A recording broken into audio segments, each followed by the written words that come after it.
Good morning, Kirsten. How are you these days? Do you meditate every day?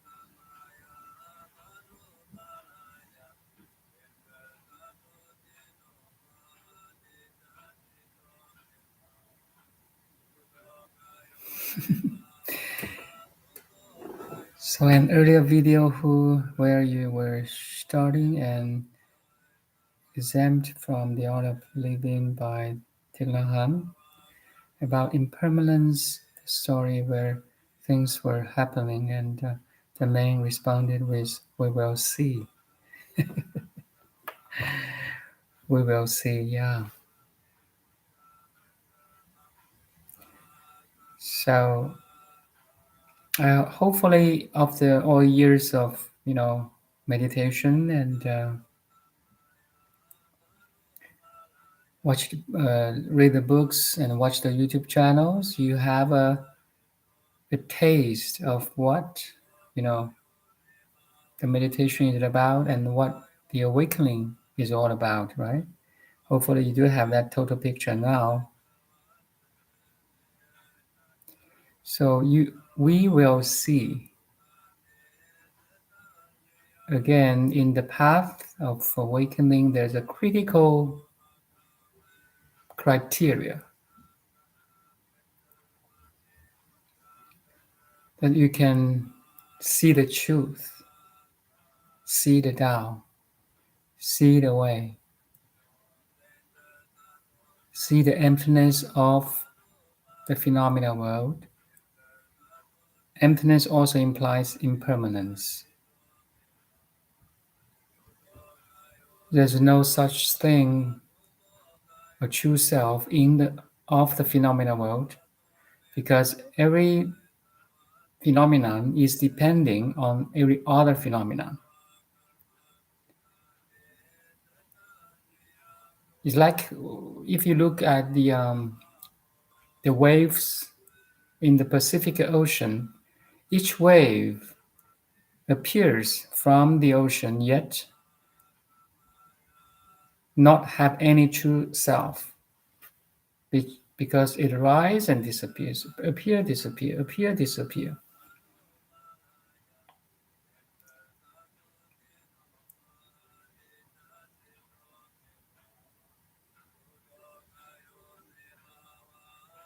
You see the ever-changing phenomena world.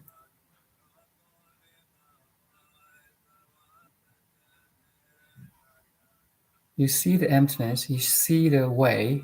So once you can see it, the one who sees that ever-changing phenomena world is the subject, changing or not changing.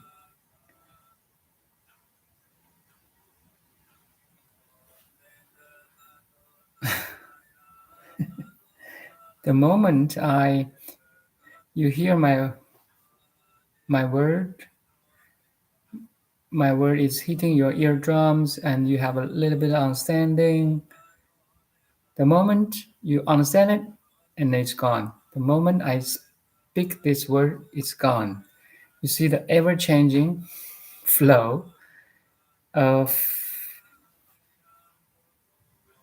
information, matter, and energy. The whole world is an ocean, manifested in so many different waves we call matter, energy, and the information, right? So once you can see it, that's a critical signpost.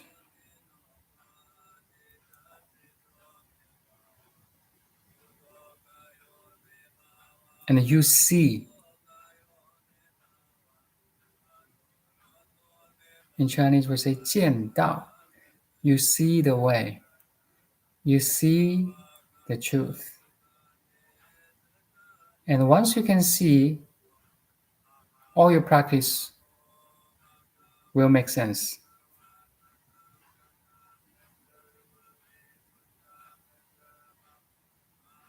And from this moment of true seeing, your journey of path to the Buddhahood starts.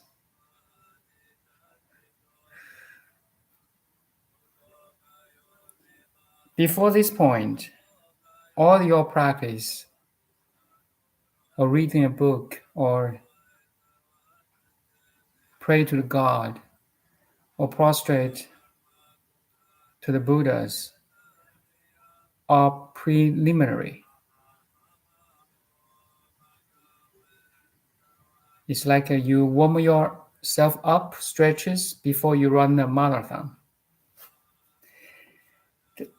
Once you step on the starting line of marathon, that's a beginning start, right? That beginning start is the moment you see the truth.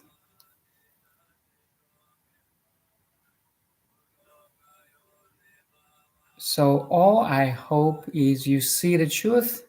So once you see the truth, you won't go back again. You won't fall back into the worldly person again. Basically, you enter the club of sagehood. It's quite simple, actually. It's so simple. But starting from this point to reach the Buddhahood is really hard. But anyway, you are safe now. You see, time plays a role here. Experience plays a role here. Your urge, your determination,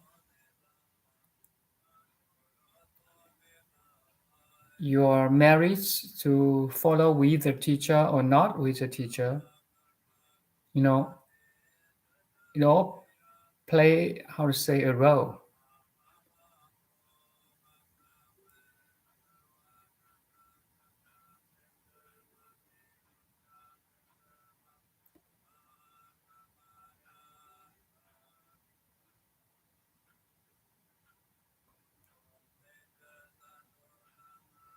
Yeah, marathon. Most people, they don't know this spiritual marathon. They, I have been there for so many years, also maybe previous lives too. But at this moment, you got it, I got it, or everyone got it.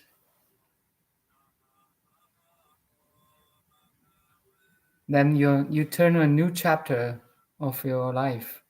It's a really new chapter.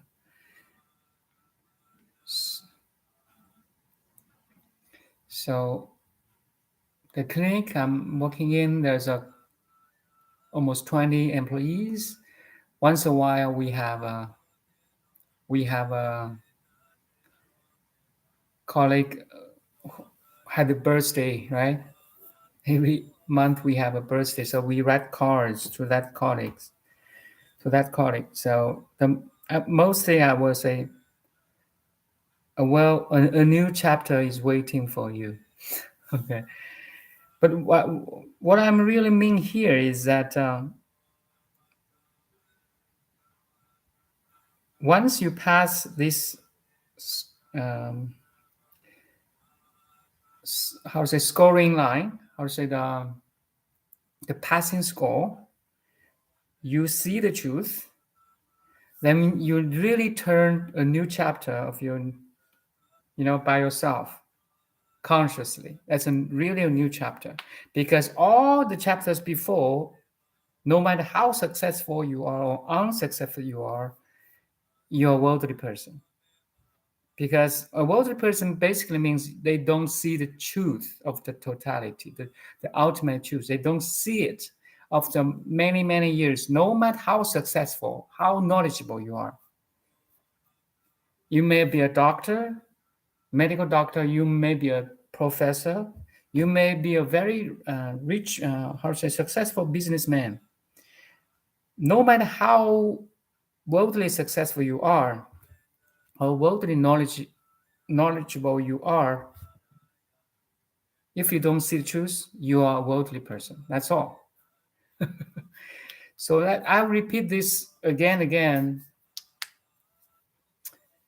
In one of the sutra, they divided the steps into 52 stages. From a worldly person to a fully fledged Buddhahood, we have to go through all these 52 stages. So among these 50 stages of the spiritual path, the 17th stage is the most important, because you can see the emptiness of the phenomenal world, and you have less resistance and attachments to phenomenon, to every phenomenon, including your family, including your body, including your mind, including your background, your religion. You have less attachments and resistance to the contents of awareness. That's the day of awakening, I will say it too. Day one. After day one, the beginning of awakening, to the end of awakening, you still have around 35 steps. You see, Buddha is so kind, and he divided these different stages of enlightenment into, a number, and it's easier for our worldly mind to follow, to catch. Why I'm saying this? Because we have Zen Buddhism, we have Chan. That Chan will say your mind is Buddha. So it's I have talked about this. So the mind is Buddha. So it's really a leap from step 1 to step 52nd. You don't need any practice. You are Buddha already. That's Chan. That's the Zen. But for most people, we are not so ready. We are not ready yet for this big leap in the spiritual awakening. We need steps. We need a stair to the heaven, right? You cannot jump to the heaven without steps. It's crazy. Okay, good morning, Pewtery. Long time no see. Yeah, long time no see. So I see you. I see your awareness. Your awareness is identical with me. So in this perspective, I see you all the time. I mean, I'm not seeing your physical form, but I see your pure awareness.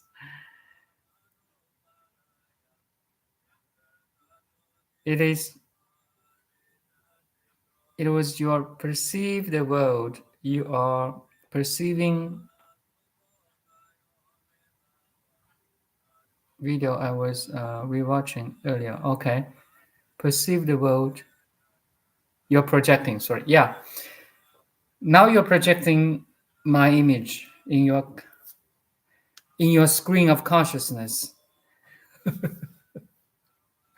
I'm a Chinese looking, normal looking Chinese guy. When talking about the image on your screen of consciousness, and you need to pay attention not only to the image on your screen consciousness, but also pay attention to the consciousness itself. That's all what I'm doing here. All the Buddhas, all the Bodhisattvas is talking about this. Behind every phenomenon world, there's an awareness, pure, unconditioned, undefiled, complete, perfect, open, luminous, with full potentiality, infinite potentials. Once you recognize your true self, you're free. You're seeing the truth. Then every practice of your meditation, of reading a spiritual book, follow a master, prostrate to Buddhas, makes sense. Otherwise, you are still in stretching and warming up before you're running a marathon because you don't see the truth. You don't see the total picture yet.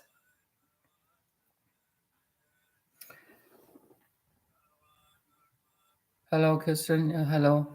Both of Watch and Dong Li. Thank you. Hello. We need a map for understanding as you identify. Yes, we need a map, a spiritual map. And Buddha has this map of 52 steps. It's like a map or a curved line or steps or stairs. I can see where I am now. Thank for that map.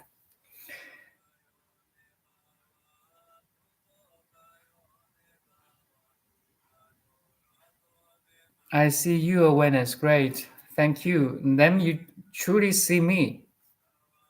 My physical body and mind is expressing this formless being, yet my physical body and mind is in certain type of form or name.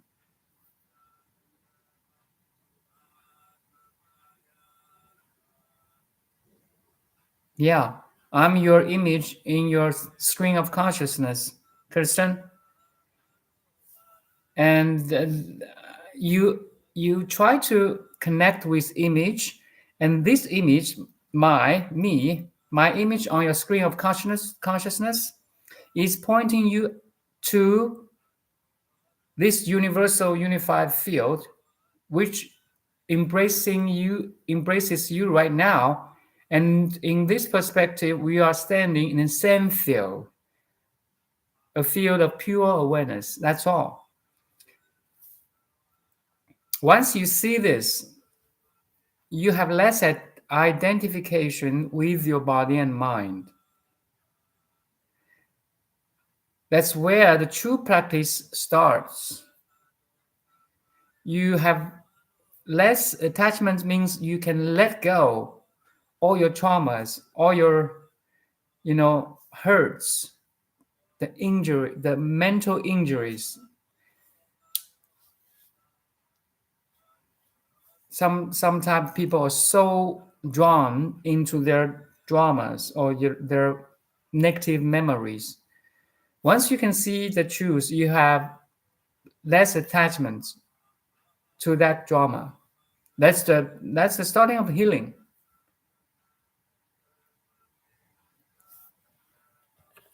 Also, on the other side, some type of people are so proud. I'm so good. I'm a very successful businessman. I'm a professor in the Harvard. I'm a medical doctor in the big cities. So I'm so important. I'm the VIP. So once you can see in the field of pure awareness, you can let go that pride too. The limited uh, imprisoned ego. Do you see the power of the pure observation? You can let it go two extremes. Another dream maybe I'm so unsuccessful, I'm so low, I'm so small, I'm not deserved, I'm unworthy. You can letting go all these extremes and every steps in between or gradients in between. That's a really scientific psychology. And you see it by yourself. It's not a psychiatrist tell you how to do. Crazy. Buddha is a psychiatrist.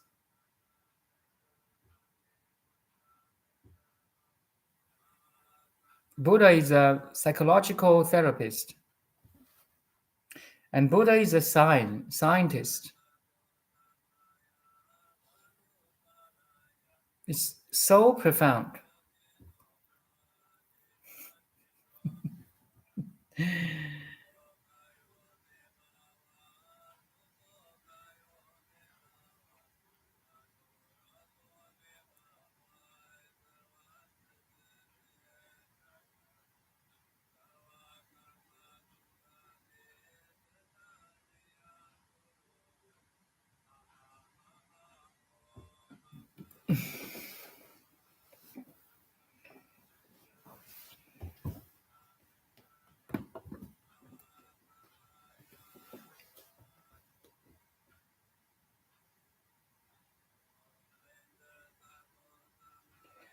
You see, once you see the image flowing in your screen of consciousness or on your screen of consciousness, you enter the stream of a stream leading to the nirvana. That's the Sotapanna, right? If you go, Sotapanna is a stream enterer who enter the stream of nirvana, who see the emptiness.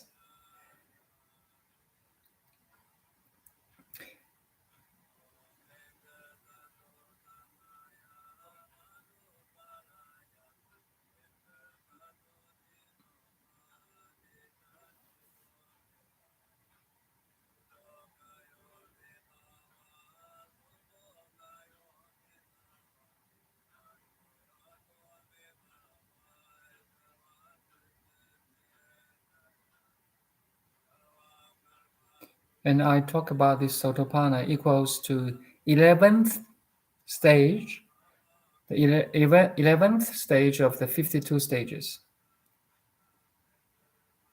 It's a map. And I felt that way too.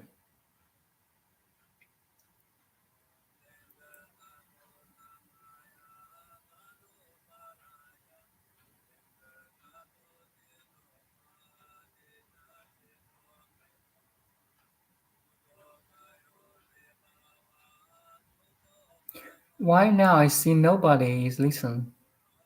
I see 0 participant. Are you guys hiding? I don't know. Then I'm talking to myself then. Oh, you're here. Okay, that's strange.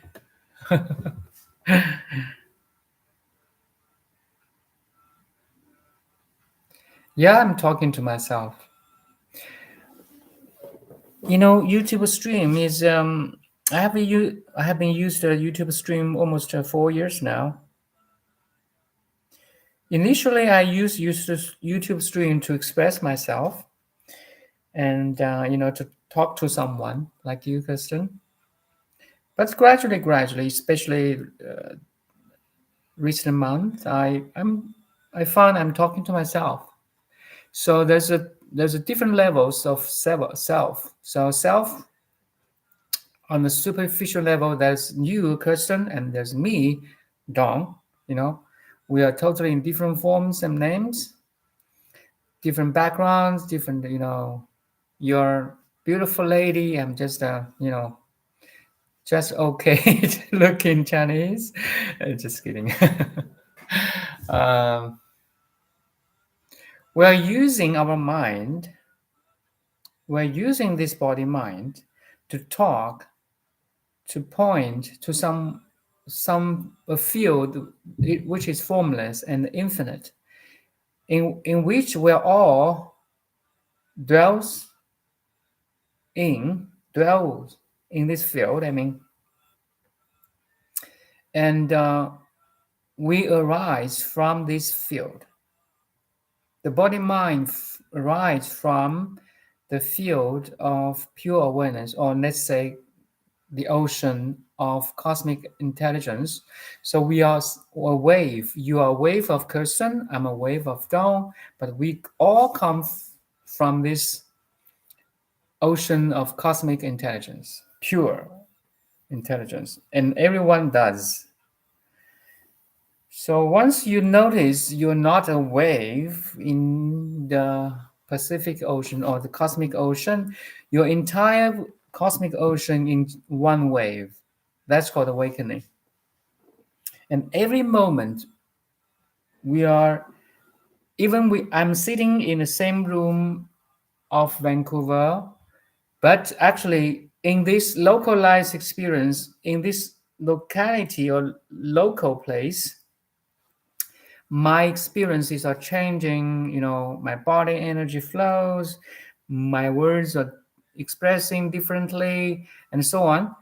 And this is a small area of ever-changing phenomena world, while the whole world is a bigger area of ever-changing phenomena world. In different levels, we may uh, apparently looks different, but I mean, the world and me, right? But there's the same pattern here. The same pattern is ever changing in terms of matter, energy, and information. So there's a big wave of society in the world or nature, and there's a small wave or small ripple of dawn. So there's no difference of this small wave, the dawn, my mind, my body, and the bigger wave or currents of the whole world. You see, that's a clear picture. I can see now, and I'm experiencing that way too. Every moment we're ever changing waves in this cosmic ocean, and the localized Milky Way, a smaller level of solar system, and a planet of Earth, then and localized in Vancouver City and your city. You see, different levels, different how to say magnitude, but always the same pattern.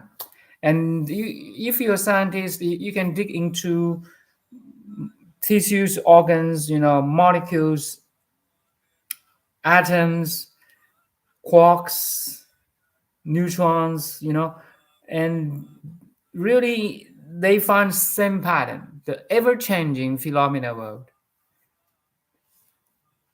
Everything is moving from macro level to the micro level, or vice versa. Make sense? So that's recently what I'm experiencing. Wow, we are in the whirlpool. Wow. Sometimes we dragged away, we pulled away by this spinning of the information, you know, energy and matter. We are drifted away. But if you are awake enough, nothing can shake you, nothing can pull you away, nothing can, disturb you anymore. You're just here and now. You are here now, always.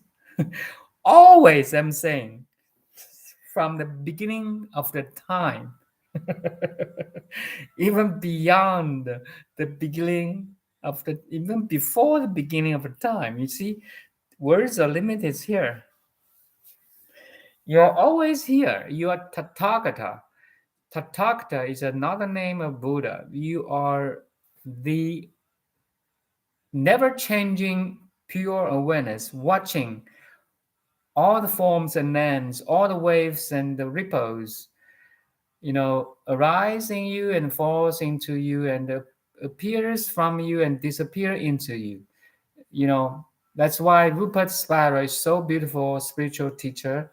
He said what he defines the consciousness. Okay, the definition of consciousness by him is, listen carefully, consciousness is that in which all experiences appear and disappear. Okay, that's the first definition. Consciousness is that in which all the experiences appear and disappear. I may extend or a little bit, exaggerate a little bit here. But basically, we're talking about the same principle. That first definition. The second definition, consciousness is that of which all experiences are made. All the experiences we are experiencing now are made of consciousness. In this way, there's no separation between consciousness and the contents of the consciousness. That's exactly the non-duality I'm talking about, or refers to, or pointing to. Non-duality says there's no separation between the subject, the observer, the experiencer, and the contents of the awareness, the experienced or the observed. There's no separation between the subject and object, between the awareness and contents awareness, between the observer and the observed. So I'll just repeat Rupert Spira's second definition again. Consciousness is that in which, or of which, all the experience is made. Okay, if something is like the table is made of wood, right? So basically, it says that the table is wood. The wooden table cannot separate from the wood. Make sense? So everything you're looking around, the room, the table, the nature, your family, and your body and mind are made of consciousness. That's non-duality, and it's a realization. It's not a word in the textbook. Okay, that's actualized knowledge. First, you have that knowledge. First, you heard about this word, non-duality or oneness or awakening, any word. Then you actualize that knowledge from your experience. That's a second step. First step, you heard about the knowledge about the non-duality, and you actualize that knowledge from or by your experience. That's a totally different thing. Many people have dry wisdom. Yes, this remind me of a dry wisdom. A wisdom that is not cultivated by the inner stillness, or not cultivated by not realized yet. Lots of people they know a lot of things about spiritual awakening. Okay, they read a lot of books. They follow maybe even a lot of different masters, but all their wisdom are dry. Why? Dry means it's not being cultivated or nourished by the water of practice, by the water of self-realization, by the water of actualization. Make sense to you?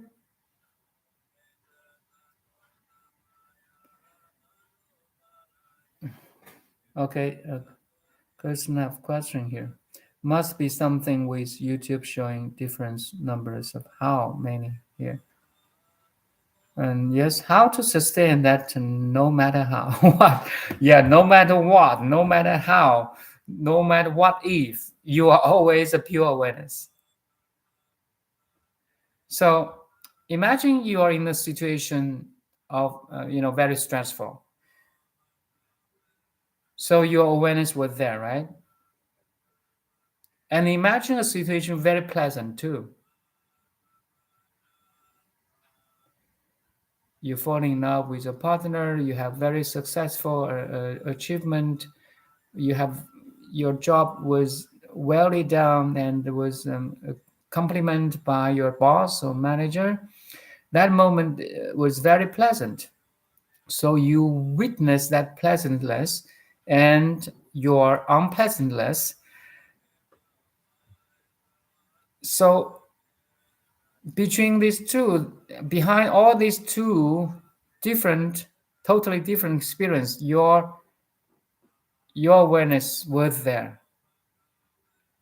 And your awareness is here right now too, right? Is there any difference between that awareness and this awareness? No. The awareness is always there on here now, purely observing. So in the why I'm talking this, you don't need to sustain your awareness. Your awareness is your nature. You don't sustain your nature. You sustain something or not natural. You hold your breath, you watch your breath, you read the spiritual book, you repeat a mantra with effort. But when it comes to your awareness, the nature of who you are, you don't need any effort. That's called nature. You are it already. But the monkey mind cannot, how to say, so effort means you need tame your monkey mind to recognize your nature. Then in that perspective, you need effort. You follow? So all the practices are referring to the monkey mind, to the unawakened mind, to the limited mind, to the conditioned mind. While the pure awareness is always unconditioned, undefiled, already enlightened. Okay, we are so conditioned. That's why we need practice. So the practice is like an antidote to the sickness of monkey mind. Okay, no sickness, no medication. No ignorance, no wisdom. You don't need, if you are not ignorant, you don't need wisdom. Make sense to you? So you see, the Buddha's teaching is so profound, so complete. There's nothing left. Okay, that's a wow. The only I appreciate you. I bow to you, Buddha. You're complete. Your teaching is so complete, profound. Yes, perfect. That means perfect. There's nothing. There's nothing that needs to be done anymore.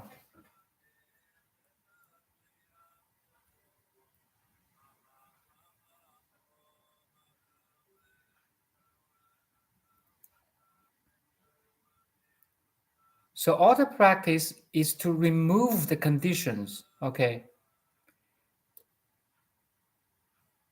the preconditionings.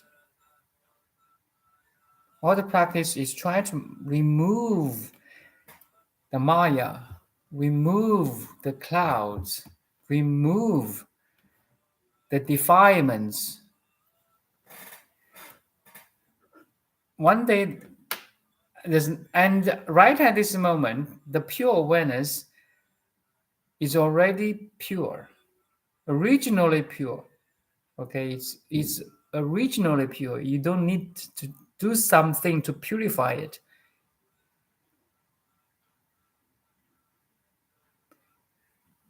But we need purify the defiled mind.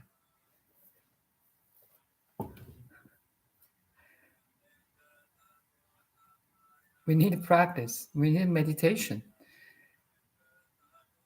to remove something that is our imagination, is illusory. That's really cool. There's no clouds in the sky, and your mental imagine there's no clouds in the sky, but you look at the sky, and there's a mental cloud passing by to block,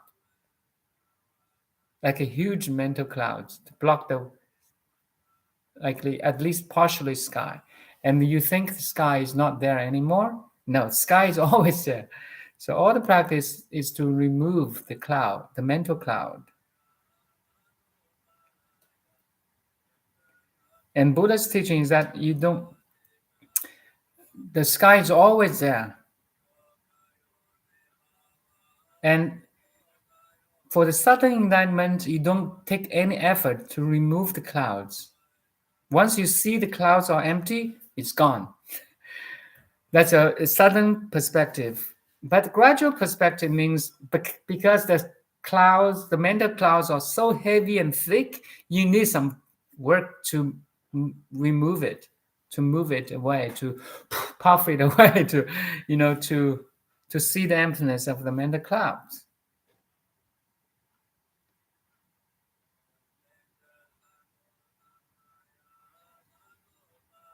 That's the beauty of Buddha's teaching. There's a absolute teaching and there's a relative teaching.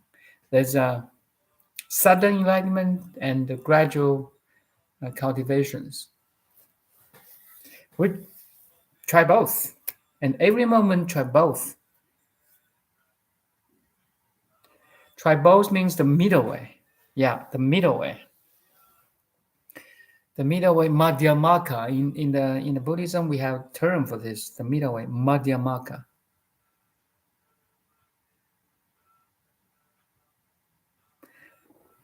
Can acupuncture speed up with meditation to purify?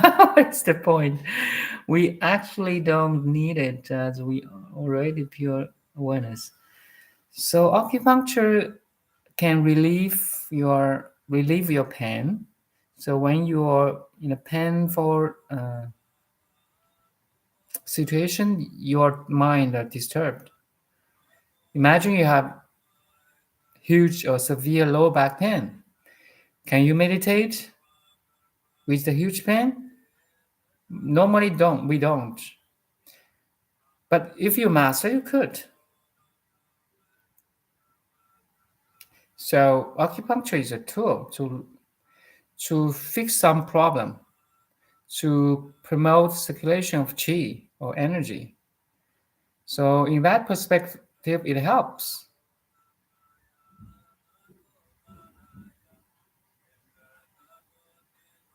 But it's just to remove the illusory conditions. Illusory, like pain. Even pain is an illusion. I mean, ultimately, if you look at it, pain is just one content of the awareness. And all the contents in awareness are empty. That's the Buddha's teaching. But there are sometimes when Buddha talk about the emptiness, some people goes to an extremity that, okay, everything is empty. I don't care anymore. I don't love anymore. No, don't go that. That's why Buddha has a middle way. Don't go to nirvana. Don't attach to nirvana. Don't attach to emptiness. Living in the middle way, Mādhyamaka.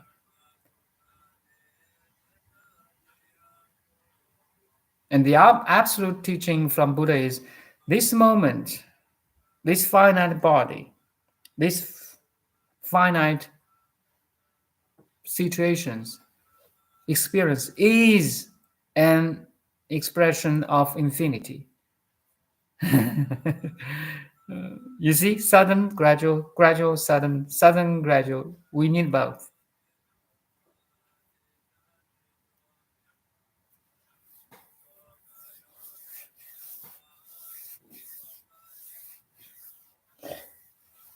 sometimes I find my words are from the silence, okay, from this totally silent field.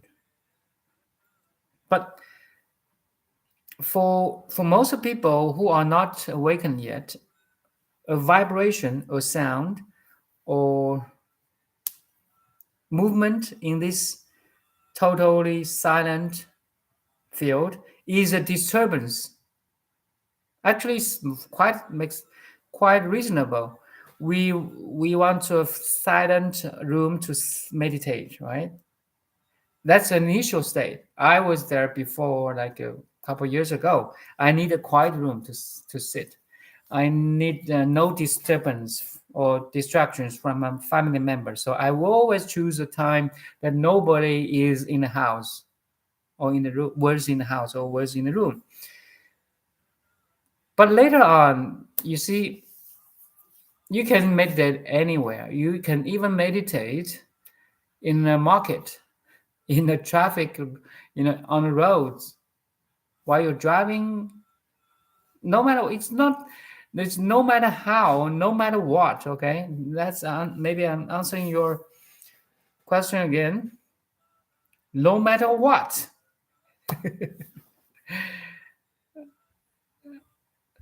and that's an outcome from the gradual practice. And you realize this no matter what is always there. It was there, it is here, it will be. It transcends all times, three times. I mean, past, now, and future.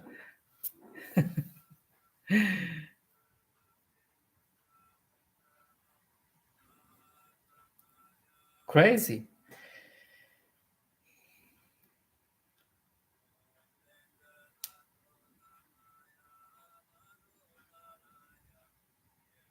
Great. I meditated while a dentist.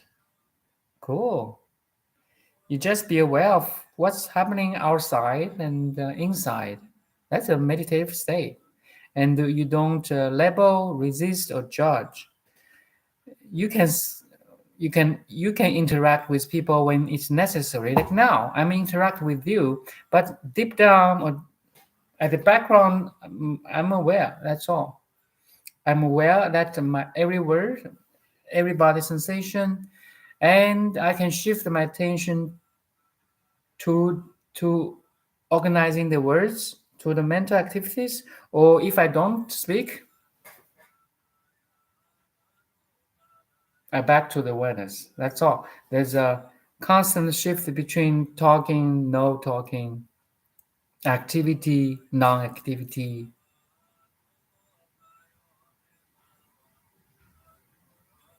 doing, non-doing. You see, human being. That's then you have that total balance between doing, not doing, human being, talking, listening, you know, back and forth, and you're in the suchness. That you're in the Zen. That's all.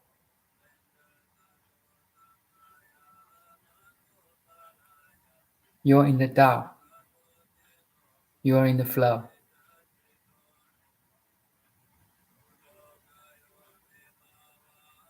You can experience every teachings of Buddha, every teaching of Buddha.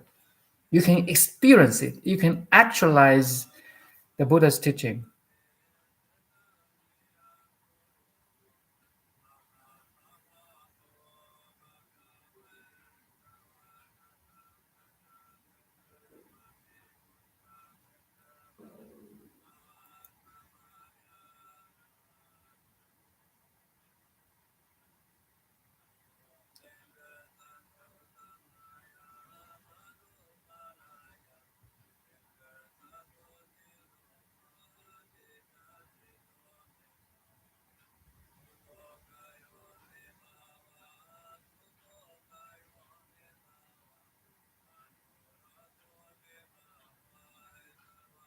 Basically, there's four steps That's from my experience, also from the Buddha's teaching too.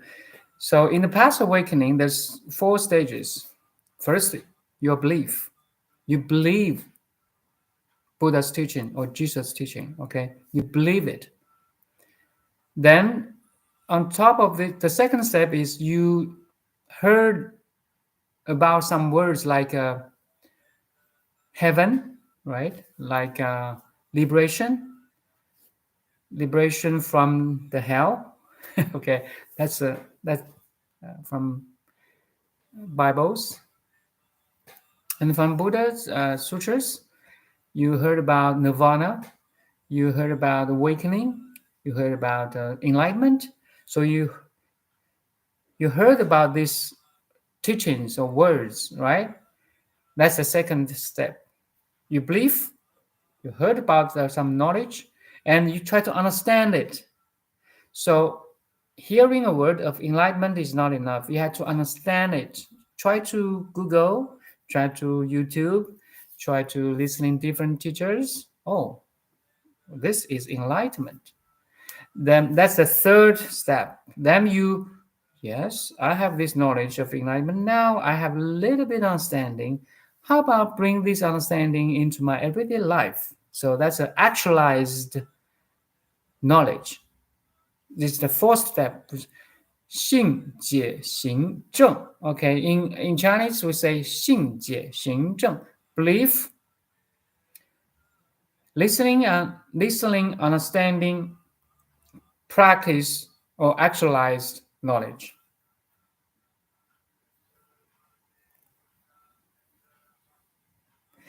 So right now you're listening, you're in the, sometimes it's a combination of all, right? You believe, you listen, you understand, and you actualize. It isn't for our mind to understand there's 4 steps, but actually it's a sometimes it's 2 or 3 or combination of all, right? Make sense? Yeah. Every knowledge is like about this. For example, I'm in the job or career of TCM, the traditional Chinese medicine. So I heard about this TCM acupuncture or Chinese herbal medicine. I believe it. I believe it works on me. So I started, go to school, went to school to start it, follow a teacher to start it. Then I actualized my knowledge through, puncture others. And no, this steps, 4 steps can apply to every career or profession, right? Makes sense. And also apply to our spiritual awakening too.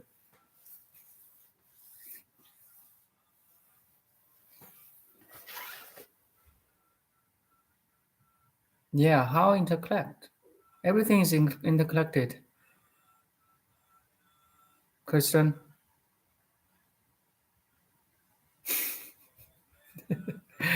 You see, we met each other because I'm acupuncturist, right?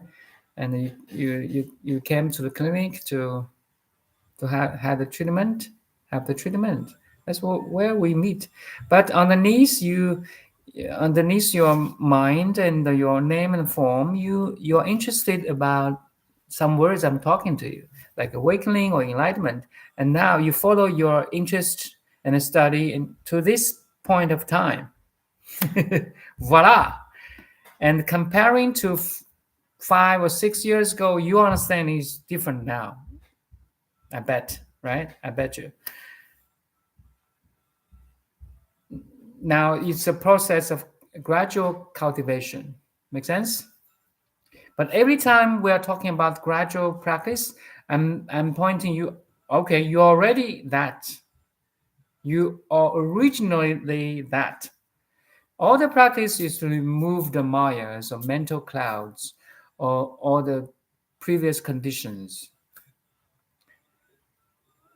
All the clouds or mental clouds or mayas or conditions are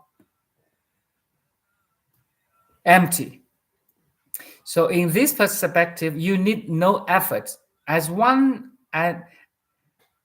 as you see the emptiness of all the conditions, previous conditions and mayas and egoic stuff, your personality, your background, and so on. The list can go on. So once you see and the empty of all this, suddenly it claps.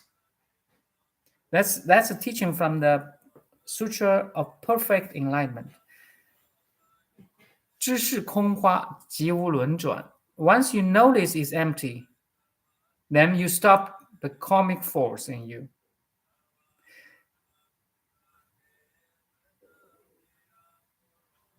And you have to see it completely. Sometimes you see just at this time, and next time you're offline again. This time you're online. Next time we are in a way of that online, offline, online, offline, online, offline, right? So, but this is to see the emptiness of the phenomenal world is, and also see the emptiness of your mental activities is a critical criteria to enter sagehood. It's a non-retrogression. You won't go back to the worldly understanding anymore. And congratulations. From this moment, your journey really starts to a full-fledged Buddhahood. That's a little bit, you feel delight, you feel delightful. Wow. After so many years, I found this signpost. Thank you, Buddha.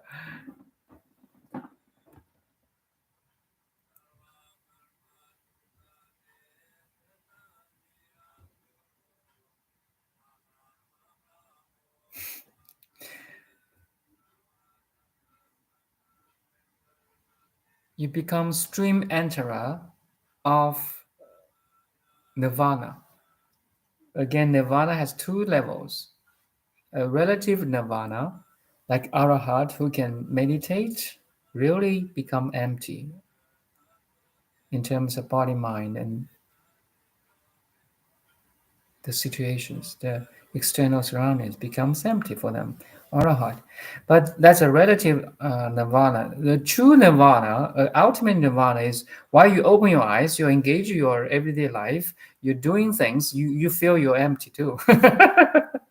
There's no separation between fullness and emptiness. There's no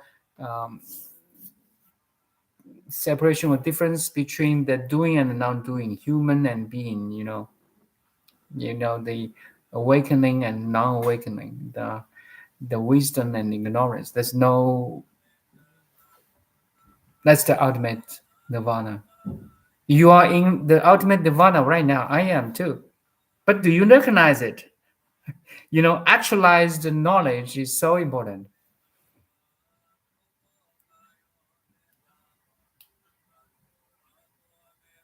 We're so blessed. We're so blessed that we miss it every day, every second.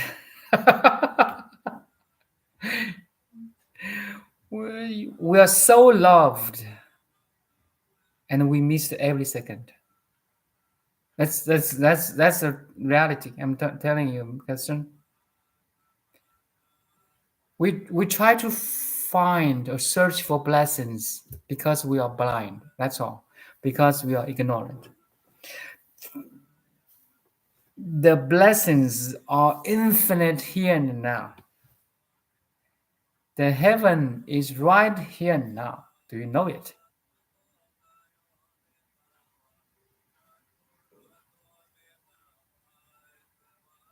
Can you actualize this? The heaven is here and now. It's crazy. It's crazy.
Okay, maybe that's the end of today.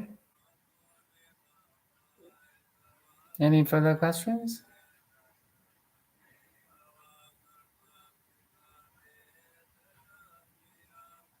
Maybe I have a tip for you. Imagine everything you see around you is some props in heaven.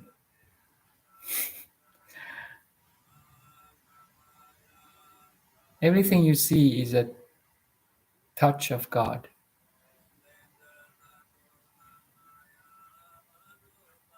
And it is.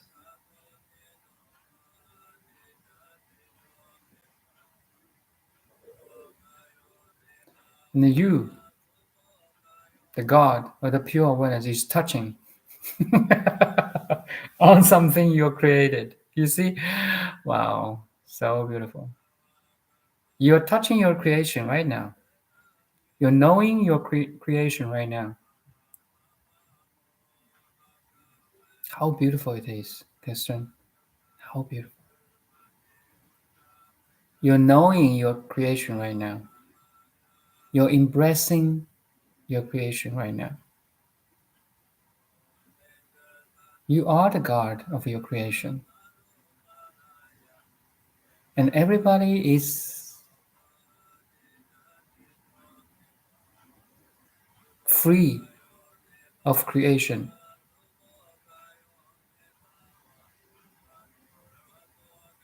Everyone is projecting his or her own or its world. And there's a relative freedom.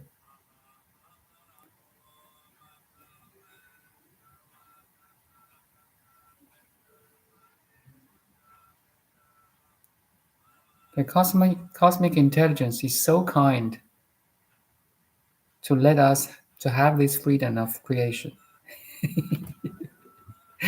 But most people are prisoned by this creation, a bond.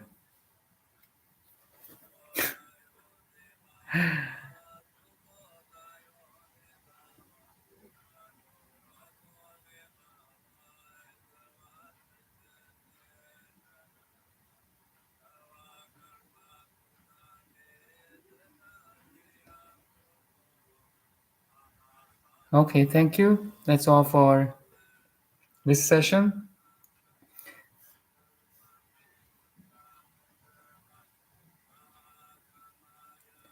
Dive into yourself, uppercase S, self. Relax, relax, totally relax.